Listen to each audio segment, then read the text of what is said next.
샬롬. 네, 여러분 반갑습니다. 5월 24일 화요일 매일 아침 묵상입니다. 오늘 사무엘상 11장 1절부터 15절까지의 말씀 우리 함께 읽도록 하겠습니다. 말씀 통해 큰 은혜 받으시길 바라겠습니다. 살아계신 하나님의 말씀입니다. 제11장.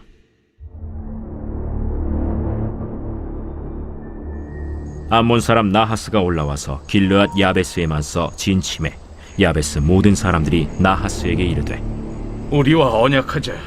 그리하면 우리가 너를 섬기리라. 암몬 사람 나하스가 그들에게 이르되, 내가 너희 오른 눈을 다 빼야 너희와 언약하리라. 내가 온 이스라엘을 이같이 모욕하리라. 야베스 장로들이 그에게 이르되, 우리에게 이랫동안 말미를 주어 우리가 이스라엘 온 지역에 전령들을 보내게 하라. 만일 우리를 구원할 자가 없으면 내게 나아가리라. 이에 전령들이 사울이 사는 기브아에 이르러 이 말을 백성에게 전하매 모든 백성이 소리를 높여 울더니 마침 사울이 밭에서 소를 몰고 오다가 이르되, 백성이 무슨 일로 우느냐? 그들이 야베스 사람의 말을 전하니라. 사울이 이 말을 들을 때 하나님의 영에게 크게 감동되매 그의 노가 크게 일어나 한결이의 소를 잡아 각을 뜨고 전령들의 손으로 그것을 이스라엘 모든 지역에 두루 보내어 이르되, 누구든지 나와서 사울과 사무엘을 따르지 아니하면 그의 소들도 이와 같이 하리라 하였더니 여호와의 두려움이 백성에게 임하매 그들이 한 사람같이 나온지라. 사울이 베색에서 그들의 수를 세어보니 이스라엘 자손이 30만 명이요 유다 사람이 3만 명이더라. 무리가 와 있는 전령들에게 이르되, 너희는 길르앗 야베스 사람에게 이같이 이르기를, 내일 해가 더울 때에 너희가 구원을 받으리라 하라. 전령들이 돌아가서 야베스 사람들에게 전하매 그들이 기뻐하니라. 야베스 사람들이 이에 이르되, 우리가 내일 너희에게 나아가리니 너희 생각에 좋을 대로 우리에게 다 행하라.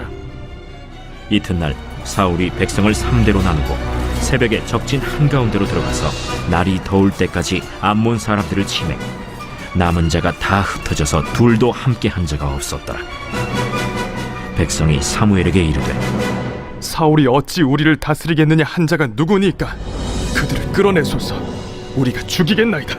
사울이 이르되, 이날에는 사람을 죽이지 못하리니 여호와께서 오늘 이스라엘 중에 구원을 베푸셨음이니라. 사무엘이 백성에게 이르되, 오라, 우리가 길갈로 가서 나라를 새롭게 하자. 모든 백성이 길갈로 가서 거기서 여호와 앞에서 사울을 왕으로 삼고 길갈에서 여호와 앞에 화목제를 드리고 사울과 이스라엘 모든 사람이 거기서 크게 기뻐하니라. 오늘 본문 말씀은 사울에게 있어서 분기점이 되는 그런 본문입니다. 이상하지 않습니까? 사울에게 있어서 분기점이 되는 본문은 사울이 왕으로 기름 부음 받았던, 그래서 왕으로 세워졌을 그때가 분기점이어야 되는데, 저는 오늘 이 본문의 말씀 가운데 보여지는 사울의 모습이 비로소 사울 인생의 분기점이었다, 이렇게 평가할 수 있습니다. 왜냐하면 사울이 전혀 달라진 모습으로 서 있기 때문입니다. 왕으로 세워진 것은 사무엘상 10장인데 왕으로 세워지면 뭐합니까? 그가 달라지지 않고 변화되지 않았는데, 근데 오늘 본문에 이르러서 비로소 사울이 이전과는 다른 모습으로 변화됩니다.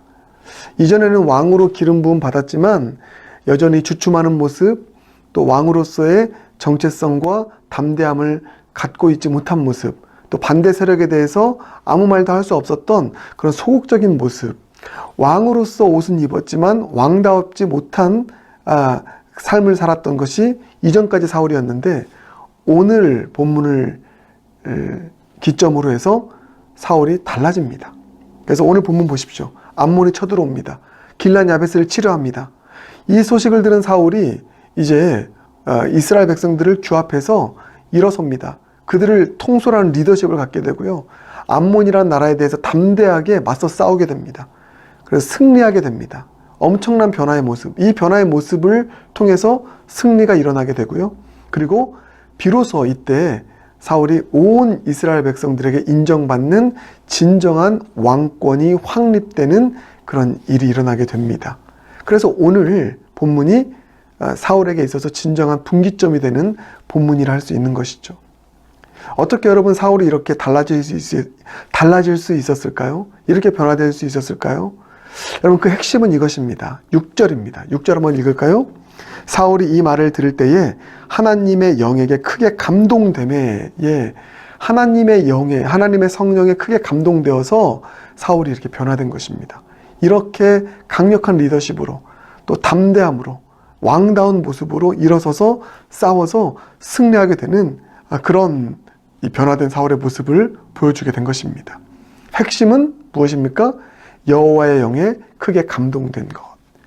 성령 충만이 비결이었다는 것입니다. 여러분 오늘 이 6절 이것을 꼭 여러분 마음 가운데 품으시길 바라겠습니다. 우리 인생의 분기점도 바로 이것입니다. 여러분 저는 이 말씀이 얼마나 우리에게 적용되어지는 말씀인지 우리에게 필요한 말씀인지를 깨닫게 됩니다. 왜냐하면 우리 모두가 예수님 믿으면 구원받죠. 하나님의 자녀가 됩니다. 주님을 나의 구원자의 주인으로 고백하면 우리는 기름 부음 받습니다. 왕같은 제사장이 됩니다. 신분적으로 그렇게 변화됩니다. 할렐루야. 성령 세례라고 해요. 성령 세례는 예수님을 나의 구주로 인정하고 믿게 되면 누구나 다 그런 기름 부음 받습니다. 신분이 변화됩니다. 그런데 여러분 이런 일들이 일어나잖아요. 우리가 예수 믿고 구원받았지만 하나님의 자녀가 되었지만 왕같은 제사장이 되었지만 왕같은 제사장다운 삶을 살지 못할 때가 있습니다. 10장의 사울처럼 여전히 주춤하고 왕으로서의 정체성을 갖지 못하고 자신감 없게 살아가고요. 변화되지 못한 삶을 살아가고요. 여전히 왕으로서의 사명 감당하기보다는 내 소를 끄는 그런 나의 삶을 살아가는 일들이 우리 가운데도 있지 않습니까? 그런 우리의 삶 가운데 정말 필요한 것이 무엇입니까? 성령 충만인 것이죠. 성령 충만을 받을 때 그때 비로소 우리의 삶이 하나님의 자녀다운 삶으로 변화되는 것입니다. 하나님의 왕같은 제사장다운 삶으로 변화되는 것입니다. 오늘 본문을 통해서 보듯이 거룩한 분노가 일어나게 되고요. 내 삶에 함몰되는 것이 아니라 내 소 모는 일에 함몰되는 것이 아니라 길란 야베스의 고통에 내가 동참하게 되고 그들을 위해서 일어날 수 있는 또 일할 수 있는 그런 거룩한 분노를 가진 타인 중심적인 삶을 살아가게 됩니다. 더 나아가서 12절 13절 보면 사울은 사울의 반대자들을 향하여서 그들에게 관용을 베풀어주고 그들을 품는 용납의 마음을 갖게 됩니다. 이게 다 성령 충만해서 일어난 일이거든요. 여러분 우리가 예수 믿고 구원받은 우리, 성령 세례 받은 우리가 진정으로 자녀답게 왕같은 제사장답게 담대하게 힘있게 살아가기 위해서 필요한 것이 바로 이 성령 충만인 줄 믿습니다. 여러분 성령 세례 받으셨습니까? 예수 믿고 구원받았습니까? 자녀 되었습니까? 신분의 변화가 있습니까? 여러분 그것으로 만족하지 않고 오늘 이 6절의 일 성령의 충만함을 받아 하나님의 영에 크게 감동되어서 비로소 변화된 삶, 왕같은 제사장다운 삶을 힘있게 담대하게 능력있게 살아갈 수 있는 저와 여러분 모두가 되길 주님의 이름으로 축복합니다. 그래서 존 스토트 목사님이 성령 세례와 성령 충만에 대해서 설명하고 있잖아요. 우리 모두가 다 예수 믿고 성령 세례 받았습니다. 근데 여기서 끝나서는 안 됩니다. 성령 충만 받으십시오. 성령의 충만을 받아야 우리가 자녀답게 살게 됩니다.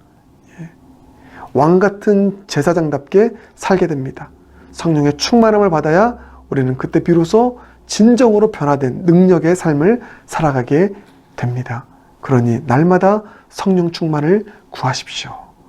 사랑하는 여러분, 성령 세례는 한 번 받으면 끝납니다. 우리는 예수님 믿는 순간 변화된 하나님의 자녀로서의 신분을 가지고 살아갑니다.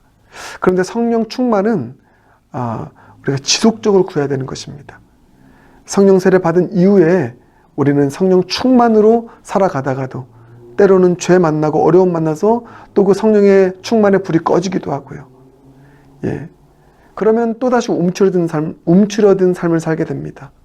우리에게 필요한 것, 이 성령의 충만함. 사울이 이렇게 변화될 수 있었던 힘은 자신에게서 나온 것이 아니라 그에게 여호와 영이 크게 임하였기 때문이었음을 우리가 오늘 마음에 품고 오늘도 내일도 성령의 충만함을 구할 수 있는, 주님, 내 영을 이 시간 주의 영으로 충만케 채워주시옵소서. 내 삶을 주의 성령으로 충만케 채워주시옵소서. 그렇게 성령 충만을 구하며 나아갈 수 있는 그런 저와 여러분 모두가 되길 주님의 이름으로 축복합니다. 함께 기도하겠습니다. 사랑의 주님, 우리 인생의 진정한 분기점, 그것은 성령의 충만함이 우리 삶 가운데 찾아올 때임을 오늘 깨닫게 하시면 감사합니다. 우리는 예수 믿고 구원받은, 성령 세례받은 주님의 자녀인 줄 믿습니다. 여기서 만족하지 않고 성령의 충만함을 구하여서 날마다 세상에 충만하지 아니하고 성령에 충만하고 말씀 충만, 기도 충만, 은혜 충만한 이 성령 충만한 자 되어서 사울의 변화된 모습, 담대함으로 또 주님의 능력으로 그렇게 세상을 향하여 강하게 용맹을 바라며 살아가는 성령 충만의 인생이 오늘 우리의 삶을 통해 펼쳐질 수 있도록 주님 역사하여 주시옵소서. 예수님 존귀하신 이름으로 축복하며 기도드립니다. 아멘.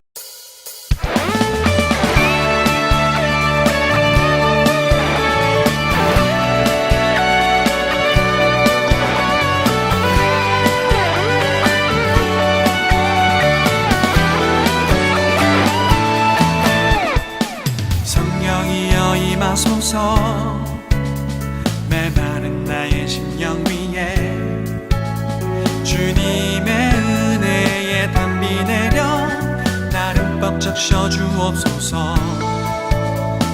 주의 권세 주의 능력 지금 이 시간 임하셔서 악한 권세 모두 깨뜨리고 주님 나라 임하소서.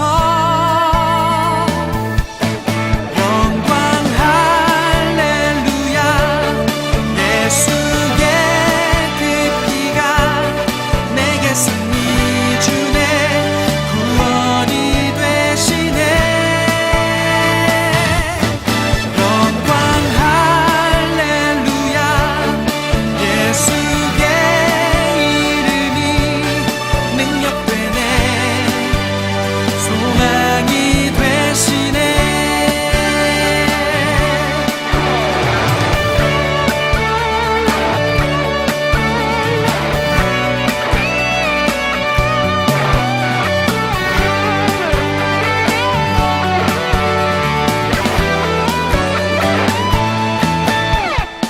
성령이여 임하소서. 메마른 나의 심령 위에 주님의 은혜에 담비 내려 나를 벅적 셔주옵소서.